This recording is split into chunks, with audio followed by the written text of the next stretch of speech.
Alright guys, so this video is going to be a little different video than our normal training videos.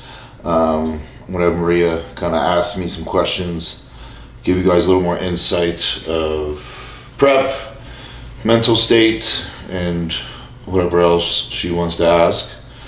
Just so you guys, can kind of hear from me, get more of a perspective rather than just hear me grunt and throw weights around.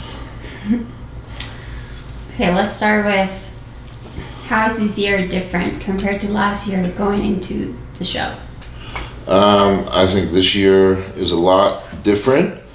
I think, like I said, I've expressed before, I think last year was not the best headspace for me for my off season. So I really didn't even think, I wasn't even going to do that Olympia, to be honest. But luckily, things turned around. Me and Matt got back together. Me and you were together, and I was able to move up 2 spots. But even though this off season was not long by any means, I think it was way more productive than last year's off season. I think I put on a good amount of size in the right places that I wanted to put on. My quads, outer sleeve specifically, upper chest. I think my back got a little bigger. And the mindset was, I think fine the entire time. I didn't get in, any ruts, any, bad mental states or whatever. Training was always good. Everything outside of bodybuilding life itself was really good. And the start of prep was good. I think it took my body just a little bit to get kick started when we started this prep at 20 weeks out, but once it did, I think it really kicked off. I think right now, being 7 weeks out, I like to feel conditioning wise I'm a little bit ahead. Size wise, definitely bigger than what I was last year at this time. And we've been fortunate enough to have date nights, which I think has been very important for the both of us, just for us to kind of still have that date night, that time together. And for me, it's a little mental break. And I do think those are needed, in prep or not. I think people are very hardcore in the sense where they're like, no cheat meals, blah, blah, blah. And I get that. I was like that. But I do think, if the body's responding right, prep's going right, they can serve a very big purpose. And I think, they have served a very good purpose in this prep, and my body's been responding very well to that. Okay. Do you feel pressure? If so, is internal pressure within yourself harder to handle than all the external that comes from obviously social media and from being a public figure? Yeah, of course there's pressure. There's always pressure. Yeah, but which one do you think it's internal? Why? It's more internal because I just think, personally for me, I just apply too much pressure on myself. I expect perfection out of myself no matter what. And I think it's a good and bad thing. But I tried to not do that because I've been down that road before last year and it didn't do me well. So I tried not to do it, and I just think, with the way this prep's been going, I do feel I'm counted out a little more than normal, which for me hasn't been a bad thing because I'm able to not really worry about, I guess, what's being said on social media. I kind of just train, do my thing. Me and you kind of, have our days when, I'm off and we sit them together and have fun. And the attention is not so much on me this year that I think anyway. It's more on other people that I think have way more pressure than probably I do right now, and I'm kind of embracing that. And I've always been the underdog. I enjoy being the underdog. I enjoy shutting people up. I enjoy proving everyone wrong. And I think, again, this year, I'm going to prove everyone wrong once again. So, obviously, in that context, what bothers you the most to hear when it comes to people's opinions about you? Like, what's one thing that really just grinds your gears? I think what Because I feel like you've heard it all. I've heard it all, so nothing really bothers me. I think just as a general, when you lose one show and it's no one forgets it, and moving forward, you're counted out. You know, I lost the Arnold, and everyone just immediately counts me out as if I'm going to be fourth, fifth, or even out of the top five of the Olympia. And it's like, listen, Olympia is a different ballgame. You know, I was third, and my only mindset is to move up 2 more places. You know, I know who's going to be competitive. I know who's training hard, and I expect everyone to be 100%. But my focus is jumping up another 2 spots, and I know Derek and Hadi are bringing their A game, and that's the main focus for me, nothing else. Okay. What are some of the things that drive you on the days that you feel like you want to stop, or you question why you're doing this? A few things, I guess. I remember why I'm doing this, and it's mainly because I love it. I didn't get into this for any other reason except the fact that I love it. I love training. I love competing. And also, you know, I want to make sure I hit a point in my life where I can take care of my mother and father. I'm also at a point in my life where I have you now, so I want to make sure we're living the best life we possibly can. And I just want to be as successful as I can and win as many Mr. Olympias as I can and be as happy as we can. So what is one thing that you want to say to those fans that you have that obviously are kind of the reason why you inspire a lot of people, and one thing that you want to say to those who aren't your fans? I guess to those that are my fans, you know, I just want to say thank you for the support you guys have given me. I know a lot of you have been following me since I was an amateur, so that means a lot to me. And I'm grateful that throughout my journey, I was able, and still able, to inspire and motivate. And, you know I was able to also help a lot of people through my story.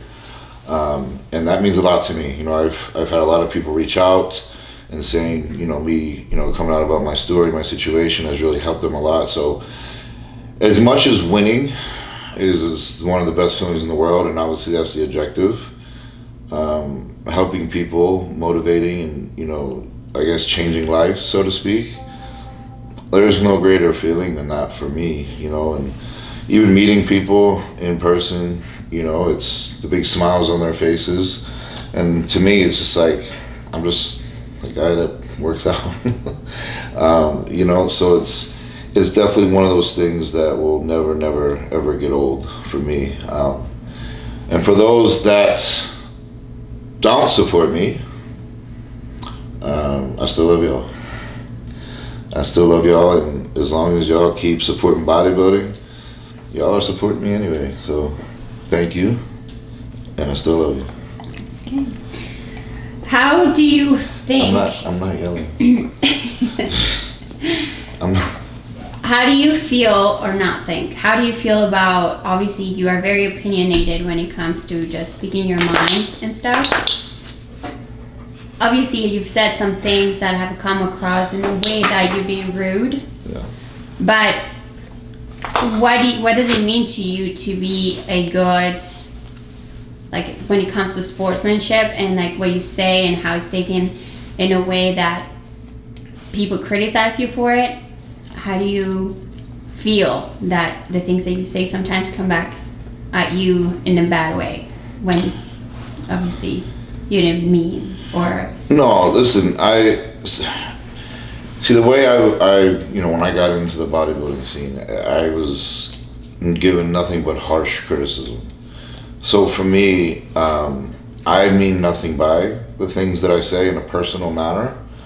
I'm giving my opinion, and yes, because sometimes it does come off a little harsh than normal, it's not meant to be taken personal. You know, this is bodybuilding. We're not judging personalities. We're judging physiques. And majority of everybody who I'm on stage with, I respect, I appreciate. I know they work their asses off, and I personally love them all. And I think they're great people. But if we're gonna get down to the nitty gritty, I'm gonna say my opinion, and you know, it's gonna be what I feel and what I think. And if it comes off a wrong way, and if they take it personal, maybe they should reevaluate some things, because maybe it's true. But I don't mean anything by it, you know. And it's as far as, you know, the whole sportsmanship, I like to think, you know, I'm a pretty good ambassador, and I like to think, again, I motivate, I inspire, I try to bring as much entertainment as I can without overdoing it. So yeah, I mean, if you take what I say personal, it's like anything in life. You know, it's probably true. Truth hurts. Have you hit a point in this prep where you felt or questioned your own abilities because of the pressure that you feel, or again, like you said, one loss and people already count you out, or they just completely disregard all your achievements at such a early time in your career, because they seem to forget that you're very young still, like you're 29.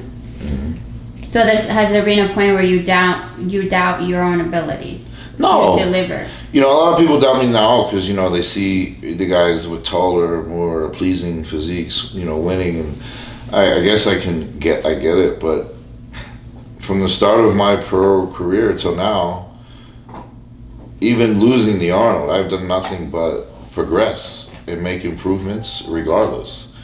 And I don't think this Olympia will be any different for me. I really think I can win this one, and I don't ever doubt myself. You know, sometimes I'll get in my head and be like, "Oh, a lot of good competitors." But I again, when it comes down to believing in my own abilities, believing in myself, like I said before, time and time again, I know what I'm capable of. I know where my mindset is, and ever since I was a child, when I give something 100%, 10 times out of 10 I succeed. So I'm going to win, whether it be this year, next year, whatever the case is. Before I hang up, you know, the towel or throw in the towel, I will be Mr. Olympia, and that's just, I'm going to keep saying it until it happens. And people get upset about it, but I don't care, because every year I literally get better. And that's the goal, you know, is every year you need to get better, and eventually it will pay off. And like I've said before, once I win, I'm going to keep winning until I decide I'm done. Well, to close off this kind of interview, does it bother you when people, obviously, you're known to be like not, I guess, the most aesthetic bodybuilder, and people want aesthetics back?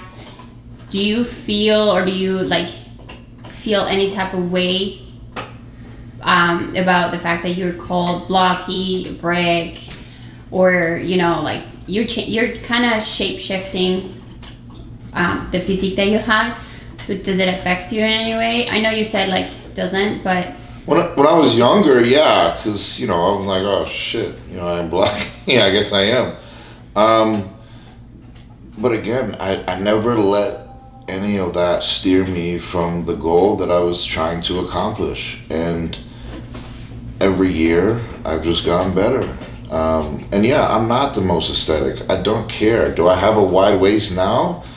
Yeah, it's debatable. I like to think I'm more aesthetic, quote unquote, than I was 3 years ago, we'll say, or even the year I won the Arnold, you know. But I know what my strengths are, and I'm a mass monster. I'm the freak.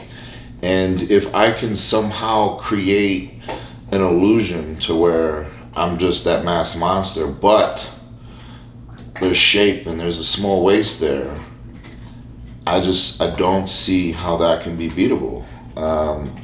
And that's my game plan of trying to have the Arnold conditioning that I had with the Olympia fullness, and that's what I'm trying to conquer for this prep. And I like to think right now I'm on the right track for it. You may hate this question, but if there was something that you could do a do-over when it comes to your career, what would it be? If you got to fix something along the way that you knew was going to perhaps make you more successful, even though you had a pretty successful, like, after you turned pro, what would something that may perhaps not change, but you knew better then? So yeah, that basically goes back to, I guess, being the blocky waist. I guess when I was younger, I mean, I did have a slimmer waist, but I think in my earlier years, 18, 19, 20, 21, maybe 22, I rushed the process. The off seasons I would get too heavy. I pushed other things that allowed the waist to just expand. And like I said, I don't want to say I would change it because of the success and the career I'm at now, but it does make me wonder if I just kind of gradually took my time, would I be in a position to where my success would be better or not as good? Perhaps just like for others to learn, don't rush it. Yeah, I just don't take your time. When people try to force feed and get too heavy in the off season, it doesn't create for the best look, especially if you're shorter. If you're taller, a little different. If you're shorter, I would, definitely say take your time. And genetically, I'm just a bigger person. So knowing what I know now, I didn't have to really force anything or rush anything. Like, I probably could have got to where I am now without doing all certain things, yeah. Okay. Go ahead. All right, so guys, that is a wrap. I guess let me know if you guys like this. We can definitely do more of this, whether, Maria asks me questions or I can just come in here and just talk about certain topics that you guys would like me to talk about, or just talk about, my prep and how it's been going, week to week. I enjoy doing this. I think it's a little more personal for me and you guys to just kind of connect a little better, rather than just training footage, which I'll still be doing. I actually, probably after this prep, I would like to start getting into smaller videos of kind of me explaining, how I do certain exercises and why I do certain exercises, and especially why I believe in the RP style training now, which that's something I would like to get into a little more for you guys. But yeah, that'll be it for this one. Again, just leave in the comments, if you guys like this, if you guys want more of this, and there will be some more day in the life stuff. We will be doing more of those. So yeah, that's it for this video. Like and subscribe.